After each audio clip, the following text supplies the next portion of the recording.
Good evening, everyone. Welcome to today's Starr Forum, where we're going to screen and talk with one of the writers and producers of Night Watch for Madam Secretary, a discussion about the threat of nuclear warfare.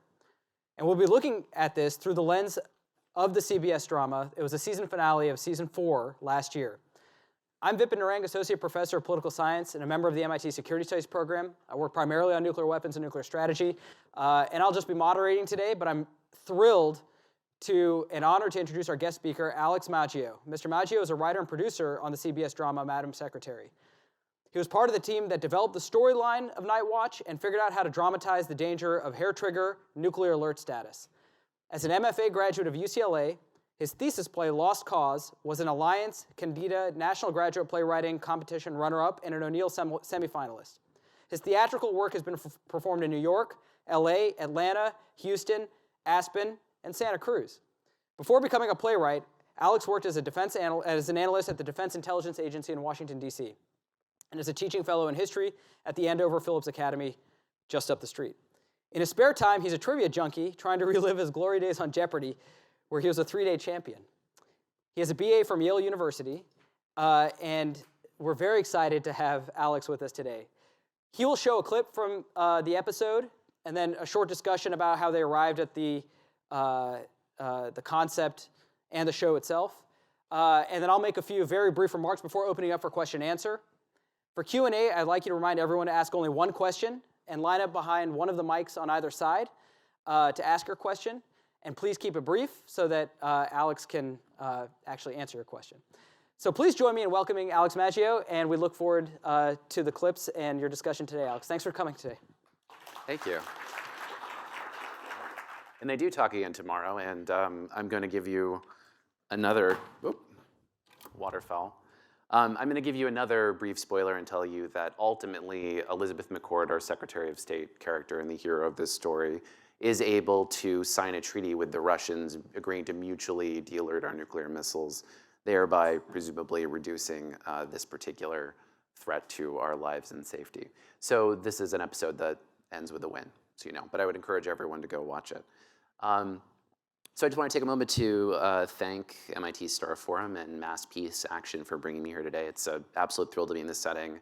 It's really cool to be sharing the stage with a guy like Vipin, talented academic that normally I only encounter on the page alone in my room when I'm imagining cool people I'd like to write dialogue for. So I'm happy to be here. I'm also just happy to be representing the show as a writer. Normally actors are the ones who get to do this kind of thing. So anytime we can crawl out from the dark and be in the limelight makes us feel happy. So thank you for that. So as I mentioned, I was part of the writing and producing team that put together the story for this episode and plotted it out. A lot of the dialogue in the script itself was written by two of our top writers and our show creator, Barbara Hall and David Gray. But I was happy to be part of it, and I was able to contribute, I think, some small amount to the process. And so I'll speak to that a little bit today, because obviously I'm not an expert. I did start my career thinking I was going to work in government intelligence, and my area when I was working for the DIA was counterproliferation. So I had some awareness of nuclear issues, and I've always been interested in them. But it was sort of an interesting bit of serendipity when we ended up doing so many stories about them on the show. So I'll try to answer the question, like, how does a layperson like me, someone without a lot of special training, same as the other writers on their show, go about trying to dramatize a story like this? And I'll talk a little bit of the origins of how we decided we wanted to do it. Now, for any writer of any television show, the temptation to do stuff about nukes is pretty strong. I mean, I think just take a survey of your local DVD library and you'll see a lot of nuclear incident stories. So it's always a temptation. And there'd been a couple of sort of scare incidents that had been happening in the news, including the sort of false alert in Hawaii when we were in the writer's room. But more than anything else, it was the fact that for some reason, with this current president, a lot of people have been talking about the power of one individual to press a button and blow up the world. And so we wanted to dramatize that in some sort of effective way. But we knew if we were going to do it, it had to be really in keeping with the mission of our show. And from the very beginning, our creator, Barbara Hall, has tried to emphasize two things very strongly. One is that it's civic-minded. She always likes to talk about trying to give the civics lesson of a show. And in the case of this episode, I would probably interpret that to mean show what the actual process would be like behind the curtain for the people involved in trying to execute a president's order in this situation. And then also that it's aspirational. We are unashamedly positive. We solve a lot of problems in 43 minutes that probably couldn't be solved in 43 years. But we like to try to keep as much verisimilitude as possible, and what we're always kind of going for is something that's a reach, but it's achievable. And that's what we tried to do in this episode. So we knew we wanted to do a story about a nuclear launch and the scare that would follow, but we wanted to leave viewers with something positive at the end of the day because we didn't want to scare people to death or paralyze them with fear. We wanted to have some sort of positive takeaway that would hopefully make us safer in the future. And we talked to a number of nuclear experts who were made available to us through this organization called Hollywood Health and Society that's run out of the Annenberg Center at USC. And so we're particularly lucky. We talked to Global Zero. We talked to the Plowshares Fund, Jeffrey Lewis from the Middlebury Institute of International Studies, and then also this guy, Bruce Blair, that a lot of people in this room actually know, gave us a lot of information. He was a former missile officer and told us a lot about what the actual launch process was like. So I would recommend watching the episode again. You can see some of those scenes inside the silo. They're very cool, or at least I think they're cool for obvious reasons. So we knew we wanted to tell this story in an aspirational way that ended with something positive. And what these experts told us really is that probably the most achievable concrete thing that could be done that might make the possibility of an accidental nuclear war a lot smaller would be de-alerting our land-based missiles. Because in the current system, even though we can detect launches really rapidly, and this is my understanding, by the time the information successfully filters up to the president, he's only going to have, he or she, is only going to have about 5 minutes about in which to make the decision that's going to affect the fate of everyone on Earth.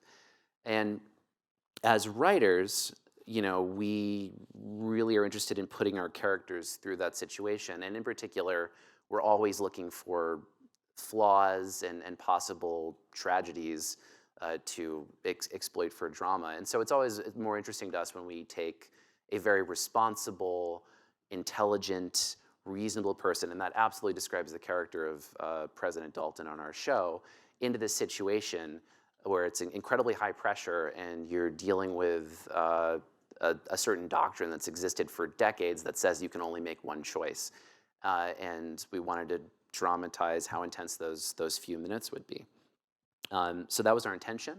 The sort of next step after that was trying to figure out what specific thing could have caused the president to accidentally give a launch order. And looking through history, this was the sort of point in the story-breaking process where we lost a lot of sleep, and you just look through nuclear near misses, at least the ones that have been declassified, and a lot of them are kind of horrifying. The particular one we zeroed in on was from November 9th, 1979, and this was a real-world 3 a.m. phone call that NORAD made to the National Security Advisor at the time for President Carter. I think it was Zbigniew Brzezinski, right? Yeah. To Brzezinski, saying that they thought a launch was happening. Unfortunately, he waited a few minutes before waking up the president and telling him that we needed to retaliate, and then they realized kind of belatedly that a training tape had been, I think, put in the wrong system, and they were looking at a training exercise rather than an actual attack.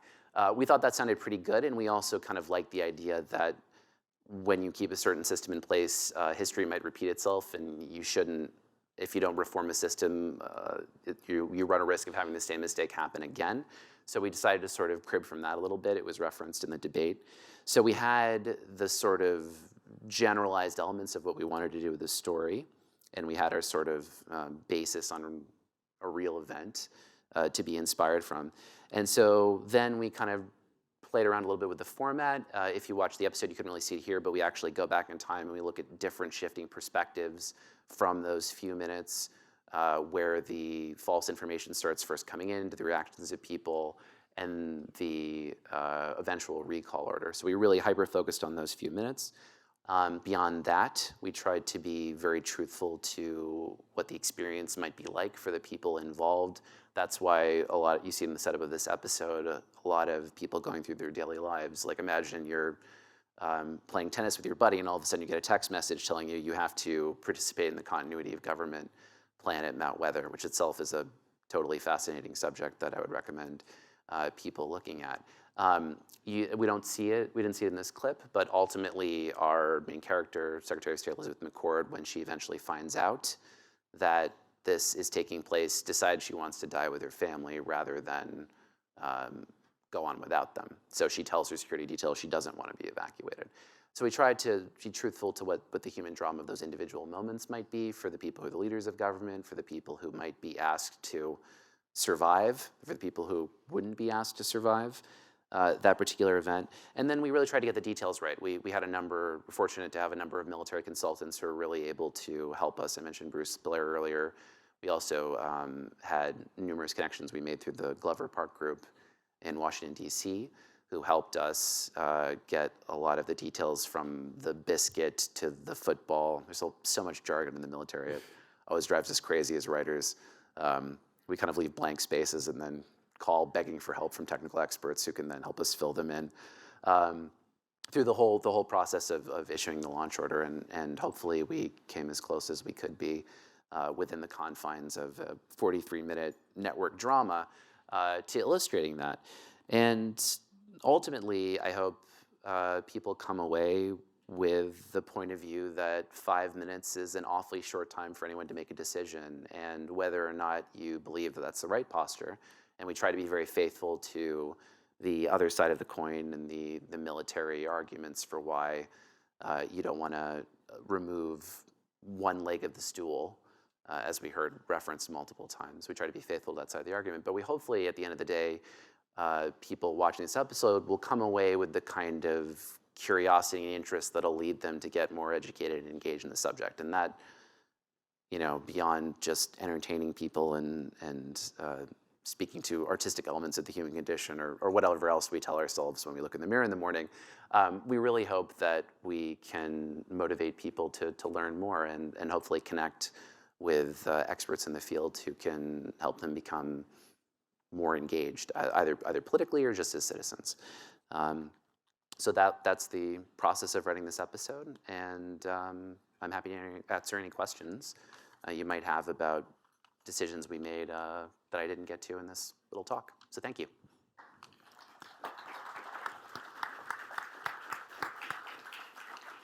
Thanks, Alex. That was great. So I thought it was a great episode and very realistic and had high fidelity to the details. In some ways, I actually think you didn't scare people enough. And that's a hard, you want a feel-good story and everyone survives. But there are a couple features about our nuclear posture and global nuclear postures that are actually, I think, scarier than the episode surfaces. So the detail about if you watch the whole episode, the two launch control officers are given an abort order after one had already turned the key. And so if the second officer had simultaneously turned the key before the abort order came in, that would have been one vote to the missile flight to launch its missiles. You don't need 5 votes in a missile squadron, which consists of 5 flights of control officers, to launch all the missiles. You only need 2.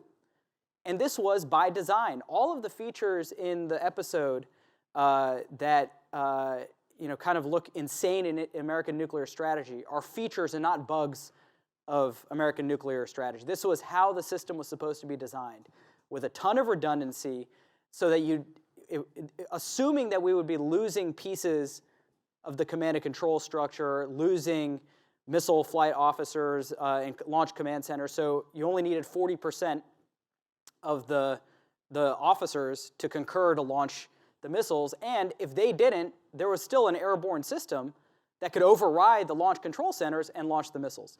So the amount of luck required to contravene a valid and authentic order when it is given is actually tremendous. And I might have underplayed it in the episode. If you walk through what the redundancy in the system is, and is there precisely because the amount of time required, or the amount of time a president would have to respond to a warning and then spin up the forces, the ICBM leg and the SSBN leg and the bomber leg is very, very small.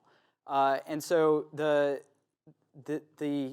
system was designed this way, and I think a really important question is whether de-alerting solves this problem, whether de-alerting is enough, because our system skews so heavily towards usability rather than safety. And that was because the Cold War had, the belief was there's so much time urgency, and that when we had to go quickly with everything against the entire Soviet arsenal and the entire communist bloc.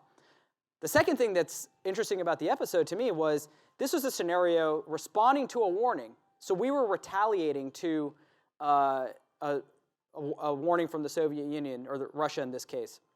And so the president had time to convene and opted to get consent in the process. That consent is not required.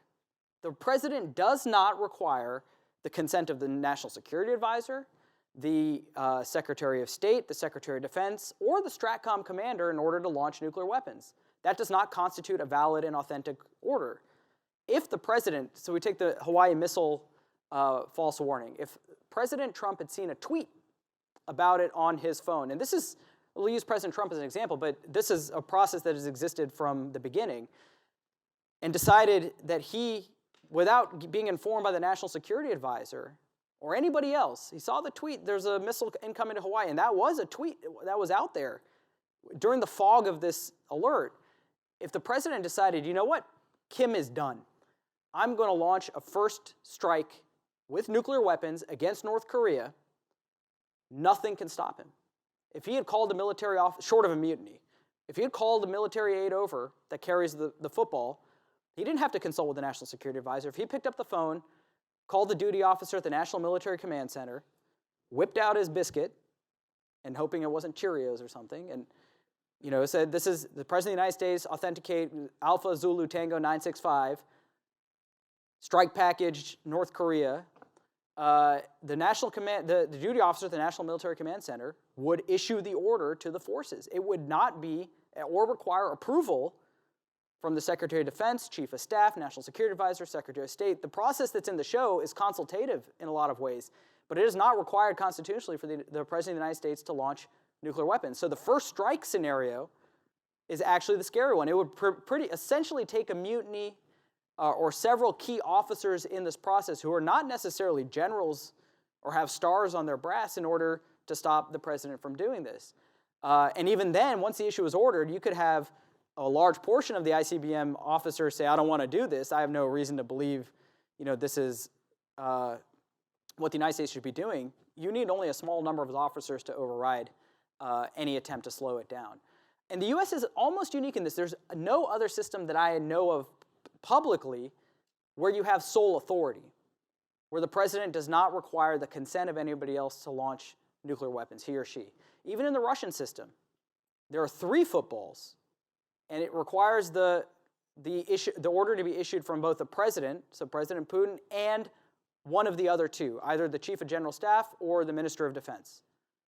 You need 2 votes. And one of them has to be the president, but you need a second one in order to confirm the launch. So the president alone, they probably, I don't know when they instituted this, maybe when Yeltsin was drunk all the time, but you need at least 2 votes in the Russian system. And so the U.S. is unique in this way. And it is a question that's being raised in Congress today about whether sole authority is the right way to organize our system in the post-Cold War world, where one person has authority. President Nixon was drunk for a large portion of the last days he was in office. And Schlesinger, the former Secretary of Defense, his Secretary of Defense, goes around saying, I told the military and anybody to contact me or read me into any orders before executing them. And that wasn't constitutional. That, in fact, if it was true, he exceeded his constitutional authority. And so there's a debate that probably should be had in the U.S. system as whether sole authority is the right way to organize the system. And the third final point is this was about the U.S. and Russia in the episode. But there is another conflict out there where the time pressures are even more severe. In the U.S. and the Russian system, they're 30 minutes basically from when an ICBM would be launched until it hits. So you have 30 minutes to get the warning to the relevant parties, some time to decide what to do to confirm the warning, and then launch at least the ICBMs. SSBNs would take a little bit more time. But India and Pakistan, the flight times are not half an hour. They're 2 to 3 minutes. So imagine in a crisis, we're just coming out of a major crisis between India and Pakistan, where thankfully nuclear weapons I don't think were in the picture. But if you got going and the music started in South Asia, the time that a prime minister in either Islamabad or Delhi has to decide whether to retaliate if there's indication of a strike or a launch by the other side is effectively 0. And we have to ask yourself if this is the way we want to run postures in not only Russia and the US, but worldwide also.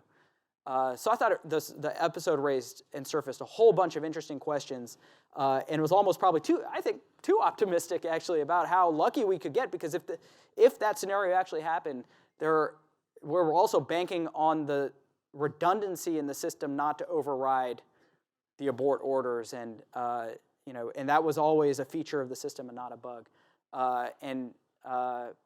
So I encourage everybody to watch the episode. It was a real pleasure to have Alex here with us today and talk about the process. And the details were, I thought, fantastic and accurate. And it's hard to do in a show like this. So I encourage everybody to watch the show. And now we'll take your questions.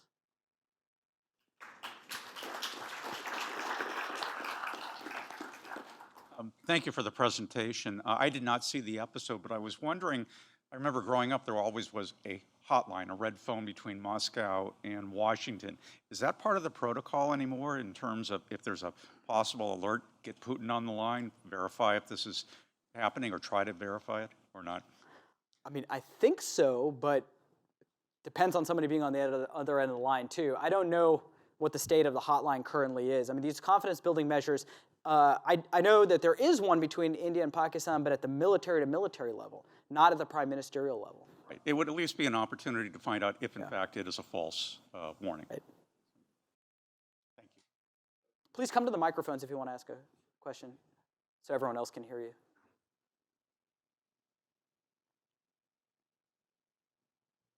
Thank you. Mine's just a follow-up to that. Even if you had the phone between the two, if they did do the first strike, would they necessarily give you the honest answer? And that's my thought about that. If they did it, they did it. We're going to some really dark places. Yeah. Totally. Don't be shy.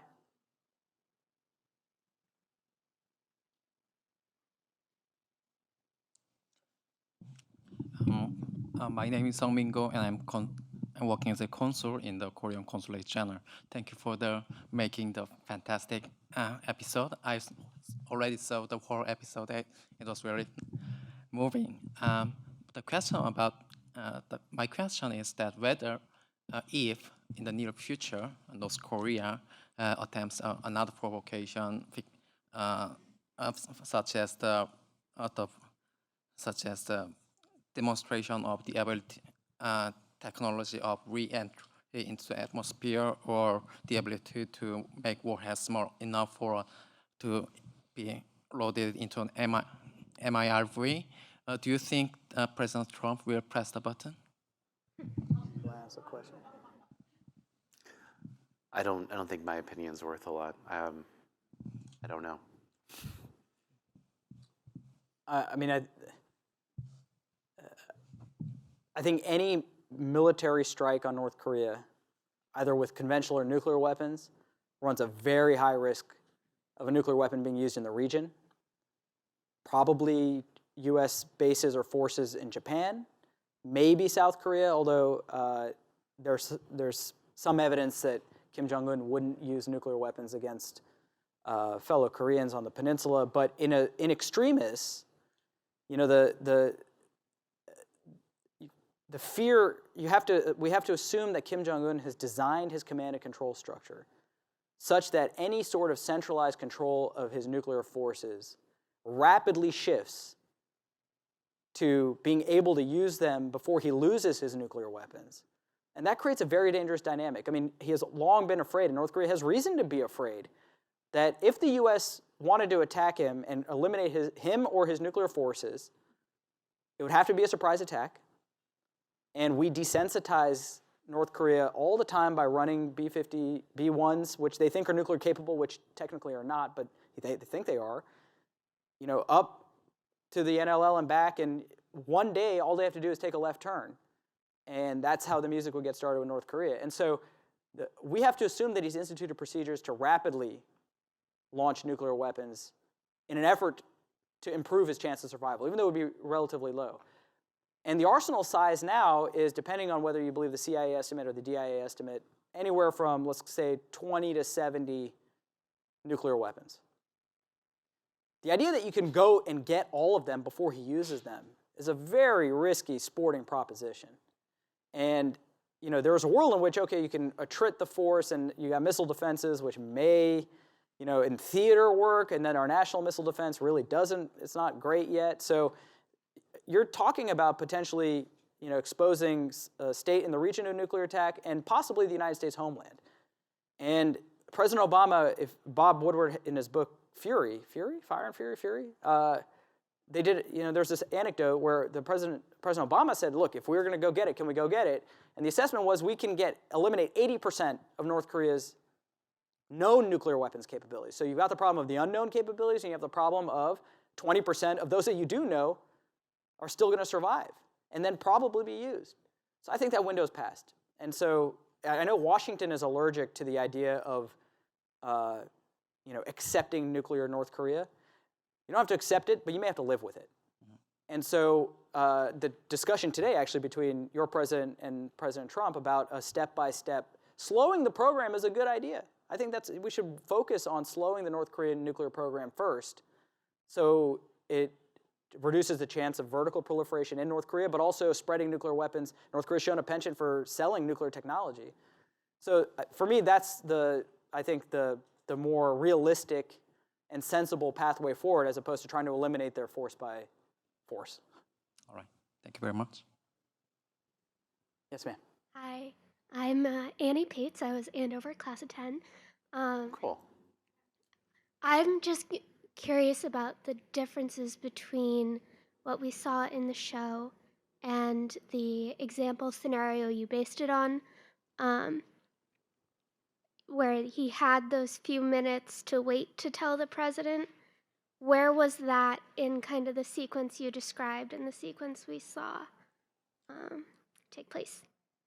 Yeah, sure. So I'll just tell you about the sequence that happened in the episode, and then maybe, I assume maybe you know more about that 1979 incident than I do. Brzezinski was asleep.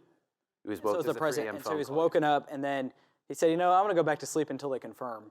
And so he never had, so they weren't on like a golf course. Okay. The president standing right there. So if you, Yeah, I mean, we chose to do ours in daylight. We chose to have the president try to reach most of his National Security Council, which he was able to do in this scenario, with the exception of the Secretary of State, and then have that debate right then and there. So the National Security Advisor in this case was literally on the golf course with the president when her phone started having the crazy alarm. So there wasn't any chance to filter it out, even if she'd wanted to, in our scenario. And how long does he or she have to do that? just a couple minutes. Yeah, we were told 5 when we were writing. 5 to 7, depending on the FCC use. I mean, there's very little time because it's also the question of, there's a process where the call, if it's an alert, I think this is exactly right. Stratcom goes to the NSA. The NSA then decides, confirm, and then goes to the president. And this is in the event of an alert like this.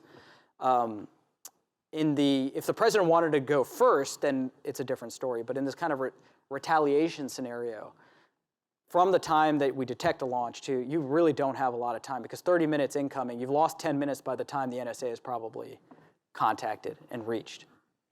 So there isn't a lot of time after that.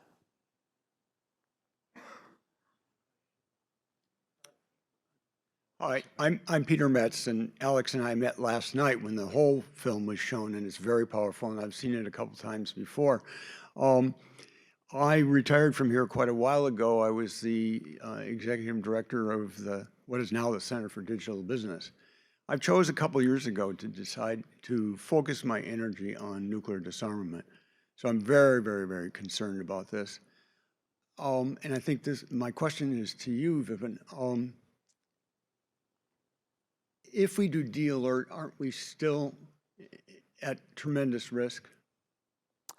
Yes, I mean, I think that this is so I'll just say, so I'm not, my own analysis and scholarship focuses on deterrence at low numbers rather than complete disarmament, and I don't need to get into that debate because of I think a world without nuclear weapons but with nuclear knowledge can be more dangerous in a lot of ways. As you're racing, there's that the NSA makes the argument, if you de-alert, but when you're generating the force, there are all these risks that are created. If you were trying to disarm, but everyone had standby nuclear programs, my view is that would be very destabilizing because the first one there is a monopoly. And that can be, we need to think through whether, in a world with nuclear knowledge, deterrence at low numbers may be more stable than a world without nuclear weapons. But so de-alerting would solve the problem of the ICBM leg. The reason I think Bruce Blair focuses on de-alerting the ICBM leg is because the ICBM leg is the most responsive leg of the triad, and can be, because it's on alert, it only takes 2 to 3 minutes, whereas the SSBNs take about 15 minutes. So if given the time pressure, the ICBMs would have taken out if incomings would have taken out our ICBM leg completely, which is what the Secretary of Defense points out. And while your SSBNs are spinning up. And your bombers, if they're not ready, are still hours away from their targets. And so the argument that the Secretary of Defense was making is if you lose an entire leg of your force, and the de-alerted force is a sitting duck, then you're putting a lot of pressure on the SSBN force. And these are debates to be had. Is it better? It solves this problem for sure. And if you think there's zero chance of the Russians launching a first strike at you, then you're not really losing anything. And it's possible in this world that, right, de-alerting, you can re-alert pretty quickly too, right? So in this phase, if we're not worried about the Russians in particular, who are the only other country with the ability to disarm us of our ICBM leg, if you're not worried about a bolt out of blue strike from Russia on our ICBMs, then you could go to a de-alerted, I think you could eliminate this particular risk, where you'd have more time for recallability, at the very least. And we knew when we were approaching this that this was a very small step to take in the larger, extremely scary architecture of how nuclear war could start. But as I might have mentioned, 43-minute episode of network television, we wanted to start somewhere, and this seemed like a rational place for us. Absolutely. Hi, my name is Khalil.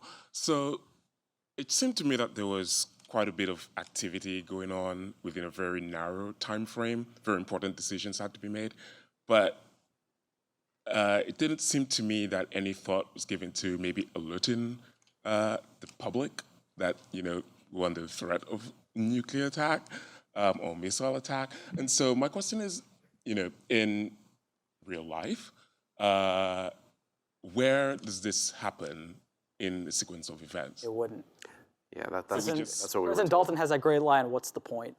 Yeah, and I think we maybe weren't able to show this clip. So there's a whole debate when the president is with Air Force One, he's taking off, and his chief of staff, Russell Jackson, on our show, says, "I was thinking about calling my wife or the boys, his sons," and the president says, "What's the point?" And what we were told, at least when we were researching this, was, yeah, what's the point? Are you really going to have millions of people trying to leave metro areas with only a few minutes warning? They might as well die oblivious. Yeah. I think I would. So then I follow that up with the people who spent quite a bit of money building their own bunkers, and is that all for naught? There wouldn't, those were theater. Shelter in place, if anybody was doing that, that was theater. It wasn't going to do anything. The bunkers that would survive would have been, you have very hardened, deepened bunkers, but most of the nuclear shelters were not going to survive. Yes, ma'am. So I'm on the board of Mass Peace Action, but I can't take any credit for this event. I have two questions. You did not mention submarines, which I believe, no matter where they are, they can shoot off their missiles at Russia. But I have a more fundamental question, and that is, do we have to consider Russia an enemy? I don't really think it is. We may not like each other, but it seems that we always have to have some boogeyman out there, and Iran is one, which makes no sense to me, and Russia is another. Is that really necessary? Is it ever possible that we can have a civilized friendship or something like that with Russia? It's a good political question. I can tell you as a drama writer, you need a villain. Helpful, I mean, you need the tension and conflict from an adversary in order to build up the tension and drive the story of your show.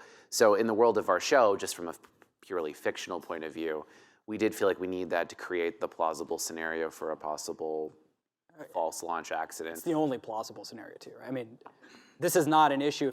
If you detect a launch from China, you're like, okay, that's not.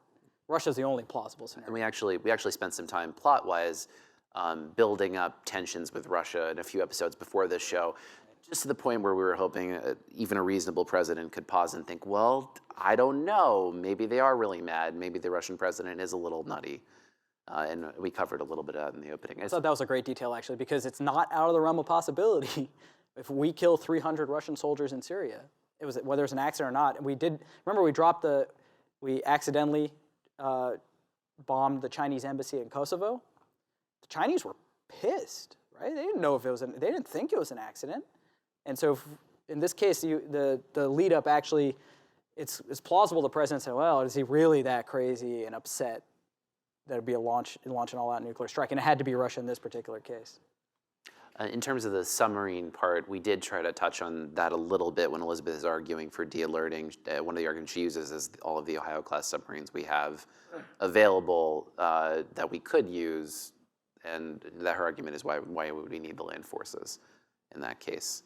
But in terms of how we regard Russia today politically, I can't really speak to that. Yeah, I wouldn't be able. If I go into maybe academic professor mode for a second, the interesting thing is the argument, we're modernizing our nuclear force now. We're spending, they'll say 1.3 trillion, all said and done, I think is going to be a little bit more than that, over 30 years. But the argument that ends up being made for the ICBM leg, to modernize it to the ground-based strategic deterrent, which is literally the worst name, and I think General Hyten was made fun of in Congress the other day because they don't have a nice name for GBSD. But GBSD, when you really push STRATCOM as to what the purpose is, it is to be a warhead sponge. Because our SSBNs actually have our hard kill capability. Our primary strike weapon is the submarine-based force.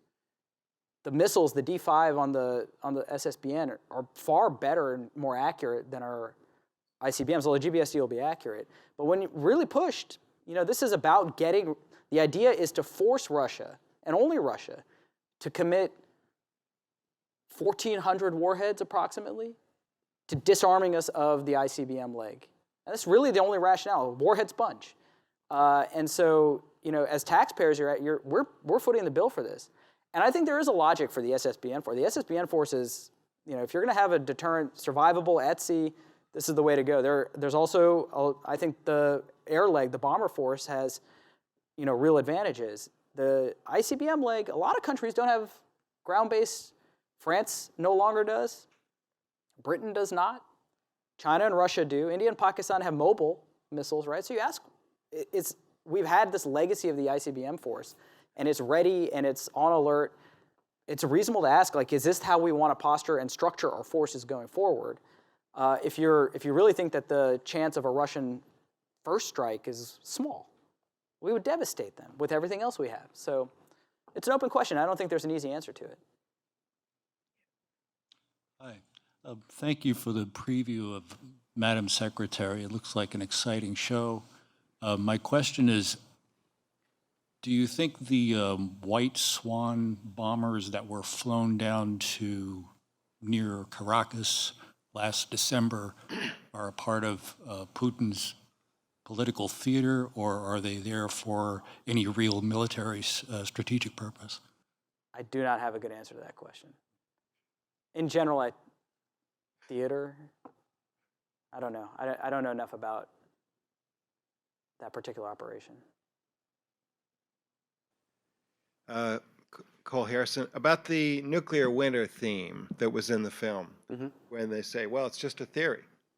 So what is the actual state of the doctrine among nuclear experts at MIT or the Defense Department, people who think they've got a rational strategy? Isn't it true that the science of nuclear winter has made the theory of mutually assured destruction no longer applicable? Where is the breakdown in thinking, or what am I missing here? What is your understanding, Professor, of where this is being examined? I'm not an expert on nuclear winter science, or it might be. Sure, that's an expertise of climate science, right? But the climate scientists say it's at the point that you're talking about ending the northern hemisphere anyway, nuclear winter is a disaster for the rest of the planet that survives. But the living may envy the dead anyway. Right? There's that famous line. There was a study in India and Pakistan actually also about the effects of even a limited nuclear exchange and how devastating it would be for the environment. My sense is that it's a real thing, right? And but I think the Cold War, this notion of exchanging, massive nuclear exchange is not the threat today, right? The false warnings are real threats, and we still have our forces postured and our warning system postured for the Cold War scenarios. But the real threat, we traded, I think, a low risk of a world-ending event, massive Soviet-U.S. nuclear exchange, for a higher risk of limited nuclear exchange in the Cold War. And I go around saying that I think in our lifetime we will I think it is a non-zero chance that we will see a nuclear weapon used in anger in our lifetimes. And there are several plausible flashpoints out there: South Asia, Russia in the Baltics, the Koreas if there's a misperception. And it wouldn't be a world-ending event. It wouldn't have a massive nuclear exchange, but you'd have nuclear use again for the first time in 70 years. And that's a different world. So I think we traded one risk for another today. And a lot of our force posture is sized and geared towards the old threat and not necessarily a new threat. And I think that's something we should also be thinking about. Just in terms of our mention of nuclear winter in the episode, are being a controversial thing, we included that because we heard that there were some people who disputed that, and we thought it might be a plausible point of view for one of our characters who was from the Defense Department. And in general, we put it there to sort of illustrate the idea that in these scenarios, and at least doctrinally, it seemed to us as writers that people were much more focused on the immediate victory and not really thinking a lot about long-term consequences for humanity and their war planning. Just to quickly add that if we're spending $1.3 trillion for a new generation of it, then the assessment that it's not the likely scenario doesn't seem to fit what we're doing. Some of that is generating capability for the new scenarios, but we're keeping the old stuff too. So, there is a pressure, I think, for those that value these legacy systems.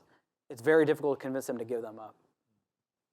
So hello everyone, my name is Arek Denagulian, I'm from Nuclear Science and Engineering. Just to comment about the question on the nuclear winter, I'm not a climatologist or anything like that, but there were two papers that came out, I believe, last year. This is a hot topic again, no pun intended, about so exactly what's going to be the scale, because the original concepts were sort of developed in the 80s by Carl Sagan, and climatological models were not very accurate.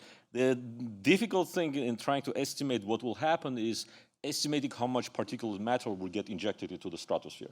That's a very difficult problem. So the one paper that came out from University of Colorado, I believe, said that even something like 150 warhead exchange between India and Pakistan would result in 6 years freezing temperatures in all agricultural regions in the northern hemisphere. Then a Los Alamos paper came out later, which was very detailed. Again, I'm not an expert, but I found the Los Alamos analysis much more detailed and much more rigorous, which concluded that most of the smoke would fall right back down, and Just to clarify what we're talking about is, in case if you strike against city urban centers which have lots of wood, you will end up having these super fires that inject lots of basically soot into the upper atmosphere. The whole question is, will this smoke come up, cool down, fall back down, or will it really go all the way up? And anyway, Los Alamos concluded that is not a big deal. It will maybe 1% change in temperature or something like that. So my question was about the chain of command. This is, when Trump got elected 3 years ago, in 2017, there was lots of debate as to exactly what's the chain of command. And it looks like it was not from what I saw, there seemed to be lack of clarity as to who orders what and who can intervene, et cetera, et cetera. Then the head of Stratcom, John Hyten, came out and stated that if the president orders a first strike, and if they find the order illegal, for example, if it violates laws of war and things like that, they will not follow that order. That seemed to have been what he sort of said. That's exactly what he said. No, I was going to mention this in my... So that was very clever wordplay. Okay. All of the U.S. strike options in the book are deemed to be legal by counsel, substantively legal. So the president can't say, I want you to launch a nuclear weapon at Pyongyang. There has to be an approved strike package, which has been pre-vetted as legal, as consistent with the laws of war. They tend to be, counterforce options. And there are a couple of varieties of counterforce. One is hard kill counterforce, so we don't target civilians. That's consistent with the laws of war. The other is obliterate everything and call it counterforce. So we say we're not intentionally targeting civilians, but a lot of civilians would be.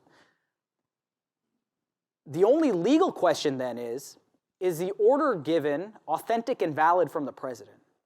Procedurally legal.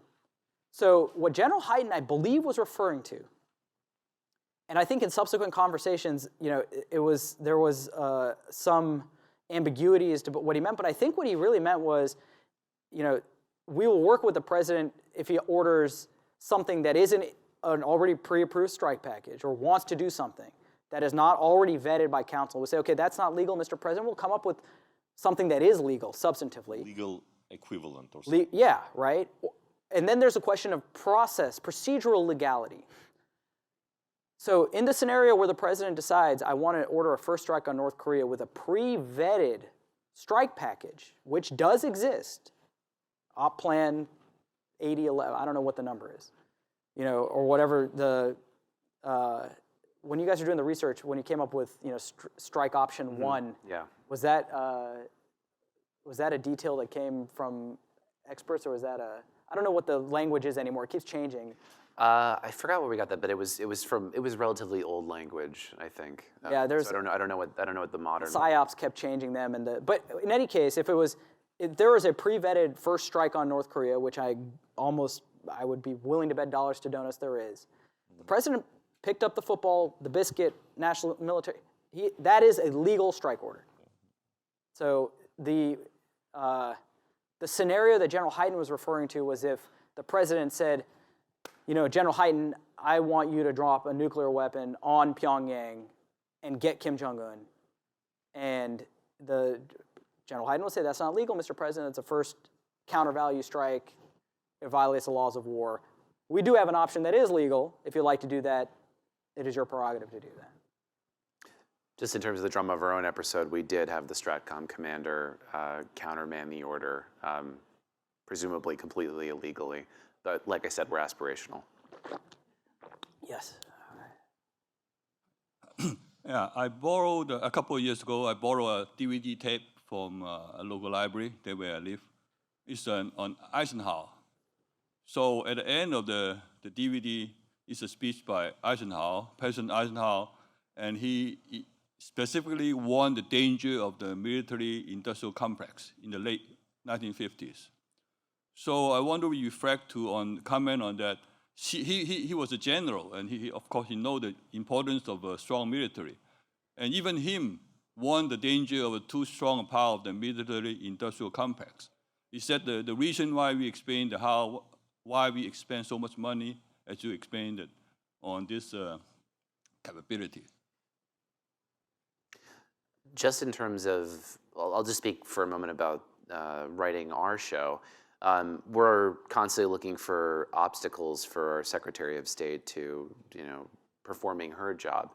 And the number of times, I found this very fascinating, the number of times diplomats will sort of recount stories of bumping into the military-industrial complex, actually interfering with their work in the Department of State, was actually kind of interesting. And we, so it had been on a radar, we actually did an episode this season, season 5, about Elizabeth McWhorter, Secretary of State, being kind of dragged into an arms sale to Taiwan that the US military was pushing because it felt like it needed to have a certain number of orders for a particular fighter in order to cost control a program that was already super inflated. So we kind of delved into the absurdity of that. It was basically a sort of thinly disguised joint strike fighter problem that we talked about on our show.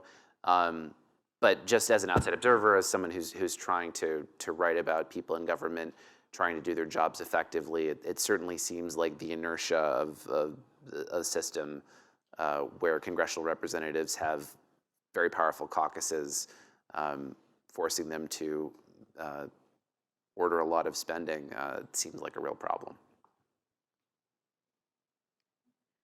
Vipin, you said before that the U.S. is the only country in the world that has the sole authority part of their nuclear strategy. I think so. Don't hold me to that. I mean, it may be one of the few. The other countries I know have other checks in the system. Yeah. Okay, that makes sense.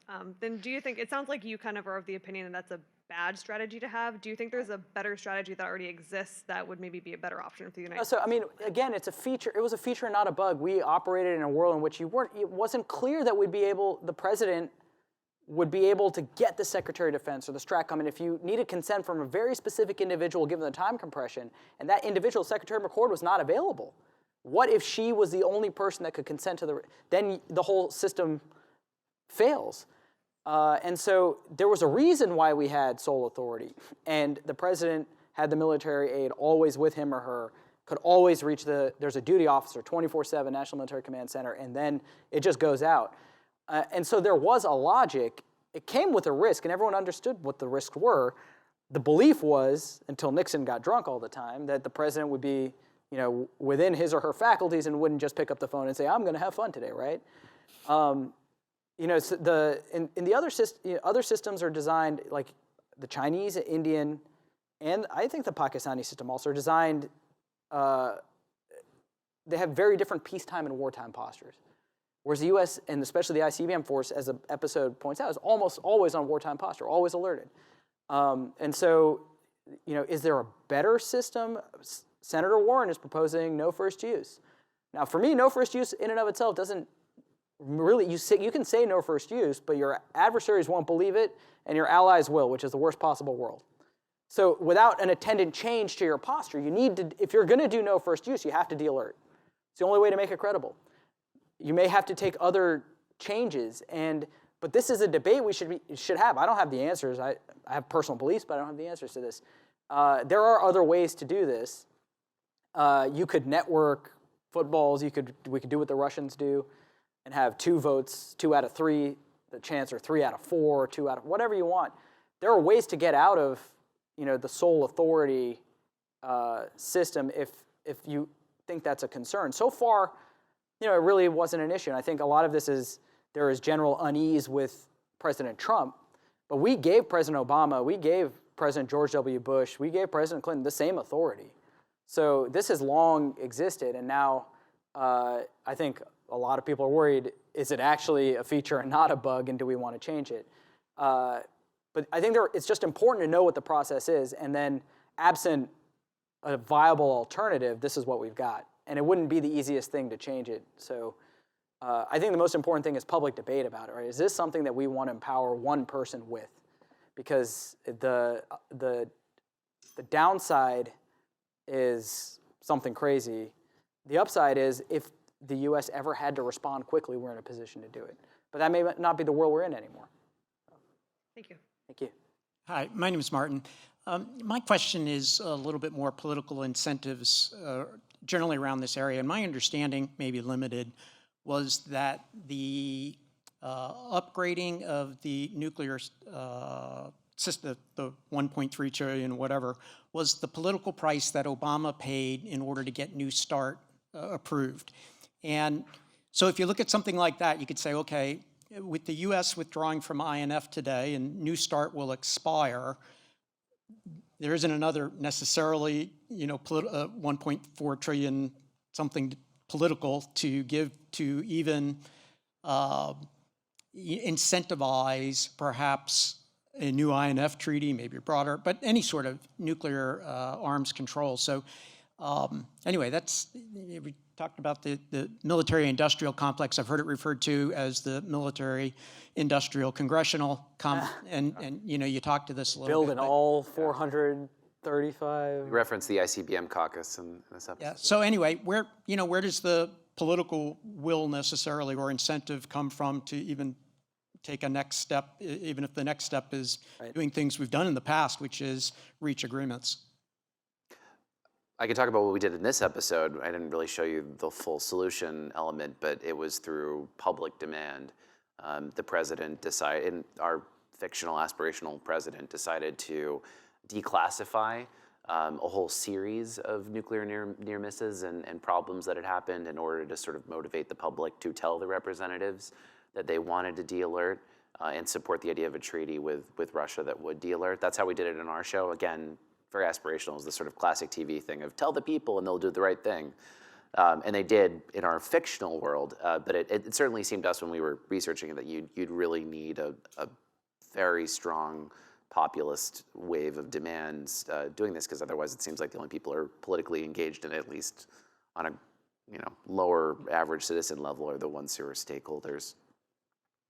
Yeah, I mean, I wouldn't die on a hill for INF because the Russians were violating it. It's a bilateral treaty. At some point, if the other party is violating it, you can say, we'll just ignore the violation and we'll have the fiction of the treaty, or we'll say, look, as we're a country that operates under legal edifice, we're going to withdraw so that the treaty formally demise. Okay, but New START for me is, if New START expires, this will be the first time in 30, 40 years that we don't have a foundational arms control agreement limiting the number of strategic deployments between Russia and the United States.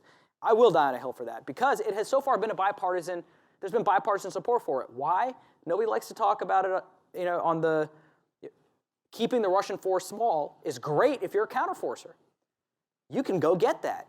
So even for people, who are on the hawkish side, New START is good. And it's arms control, so you've got the arms controllers and the left on. So there's been this maybe unholy marriage in support of arms control on both sides. And then you ask yourself, who are the people who oppose the treaty? It's those that want an unlimited arms race because they think the United States has an advantage in an unlimited arms race with Russia. And they may not be wrong, but it's going to be very expensive. And what is the purpose of that? It is to get Russia to cry uncle again, potentially. The argument used yesterday about getting China a New START is ridiculous. China is way under New START limits now. And it's just an argument to poison pill the process. And so I don't really understand the strategic argument against extending New START. So I won't die on a hill for INF, but I will die on a hill for New START, because I think it's good for everybody. It's good for the Russians, it's good for us, it's good for the world. And both sides of the aisle here, too. Yes, thank you, Professor.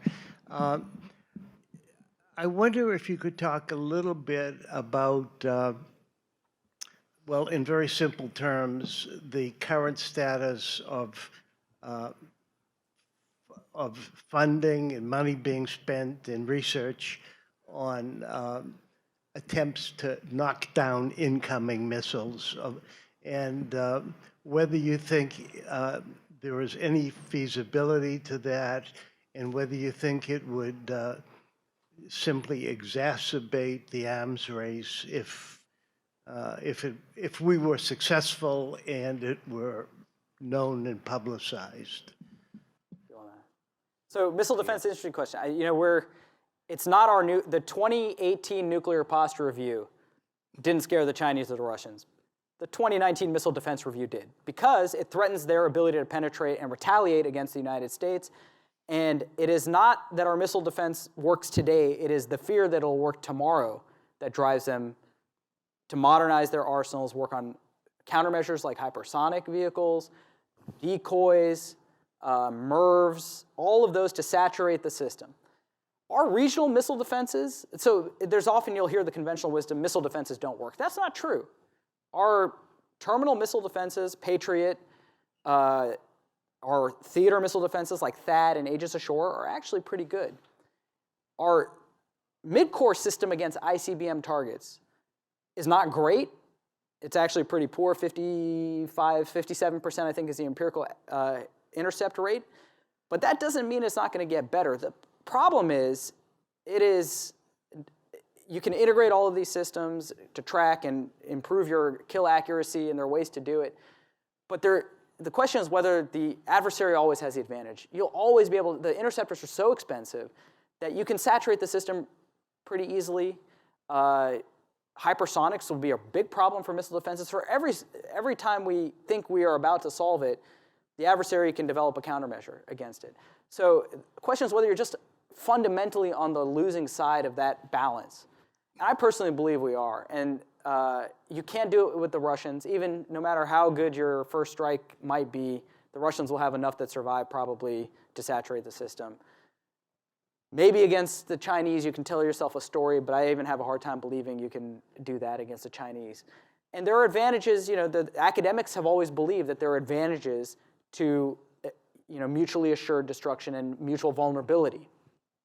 But Washington is allergic to that concept. In the US, we don't want to be vulnerable to anybody. It's un-American to be vulnerable.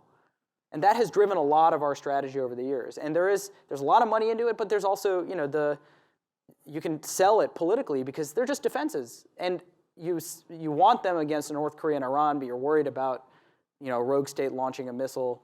But the fear that Russia and China have is, well, one day we can make their forces look like North Korea and Iran and then use missile defenses to pick up the residuals. And so it does have a very significant impact on the strategic balance against major powers and our major power adversaries. So I think we're spending a lot of money, and it does have destabilizing effects. And we should be having this public debate about whether we can ever get on the right side of that balance to make it even worth pursuing, national missile defense against major power targets going forward.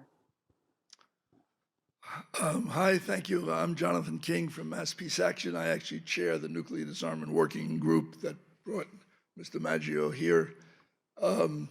Many of us think that the major force in the United States pushing for increased nuclear weapons is the industry who manufactures the weapons. Enormously profitable, hidden cost-plus contracts. You can't give the contracts to the Chinese, according to the Congress. You can't audit them because of national security. So many of us think that a lot of this discussion about counterforce and the Russians versus the US is just the fog that protects the enormous profitability of these industries, which is our tax dollars, right? We're very active in supporting the no first use legislation and played a key role in actually getting that launched. But we have a more creative thing coming forward. We filed worked with a group of state legislators filing legislation in Massachusetts, which requires the state to disinvest that prevents the pension fund from being invested in stocks and corporations that manufacture nuclear weapons as a way to having people learn that it's a for-profit business, nuclear weapons. It's not just about the US versus the Russians.